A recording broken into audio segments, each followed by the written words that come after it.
மக்களே, நான் உங்கள் விவசாய பட்டதாரிங்க. இன்றைக்கி நம்ம பதிவில் என்ன பார்க்க போகிறோன்னா, இப்போ வந்து ஒரு சில விவசாயிகள் வந்து 1 ஏக்கர் பயிர் பண்ணியிருப்பாங்க. அதில் வந்து பாதி நேந்திரம், ஃபார் எக்ஸாம்பிள் பாதி இப்போ செவ்வாழை. இப்போ நாங்கள் வந்து அப்படி வச்சுருக்கோம்.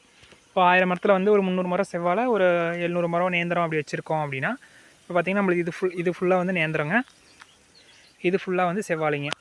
இப்போ வந்து நீங்கள் செவ்வாழைக்கு தனியாக உரம் கொடுக்கணும், நேந்திரத்துக்கு தனியாக உரம் கொடுக்கணும் அப்படிங்கும்போது, இப்போ இது ஒரே அணப்பாக ஒரே ஏக்கர் வந்து ஒரே கேட் வாலில் பாயுதுங்கும்போது நம்ம இந்த மாதிரி முறையை கையாளலாங்க. இப்போ நம்ம என்ன பண்ணியிருக்கோன்னா, இங்கே பார்த்திங்கன்னா நம்ம நேந்திரத்துக்கு செவ்வாழைக்கு போகிற கேட் வால் இருக்குங்க.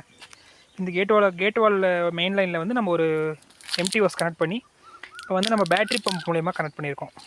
பார்த்திங்கன்னா பேட்ரி பம்ப்லேருந்து இந்த மெயின் லைனுக்கு ஒரு ஹோஸ் வருதுங்க. இப்போ இந்த லைன் வந்து செவ்வாழைக்கு மட்டும். இப்போ வந்து நம்ம பேட்ரி பம்பில் என்ன உரம் விடணுமோ அதை கரைச்சிக்கிட்டு, இப்போ இந்த செவ்வாழைக்கு போகிற பைப் லைனில் மட்டும் இந்த மாதிரி கனெக்ட் பண்ணிவிட்டு பம்பை ஆன் பண்ணணும்னா நம்ம செவ்வாழைக்கு மட்டும் இந்த உரம் போகுங்க. நீங்கள் அதே மாதிரி நேந்திரத்துக்கு வேணும்னா, இப்போ நீங்கள் நேந்திரத்துக்கு இங்கே மெயின் லைன் இருக்குன்னா, இங்கே வந்து இது மாதிரி ஒரு எம்டி ஹவுஸில் கனெக்ட் பண்ணி விட்டிங்கன்னா நேந்திரத்துக்கு மட்டும் போகும். இந்த மாதிரி நீங்கள் விடும்போது செவ்வாழைக்கும் நேந்திரத்துக்கும் தனித்தனியாக பிரித்து கொடுக்கலாங்க. இது வந்து வாழைக்கு மட்டும் இல்லைங்க, மற்ற எந்த வெள்ளாமையாக இருந்தாலும். இப்போ ஒரு சில பக்கம் பார்த்திங்கன்னா ஒரு ஏக்கரில் வந்து ஒரு பாதி வந்து சத்தான பகுதியாகவும் மீதி வந்து ஒரு ஓடப்பகுதியாகவும் இருக்கும்போது அந்த ஓடப்பகுதியில் இருக்கிற மரங்கள் வந்து உங்களுக்கு தலையாதுங்க.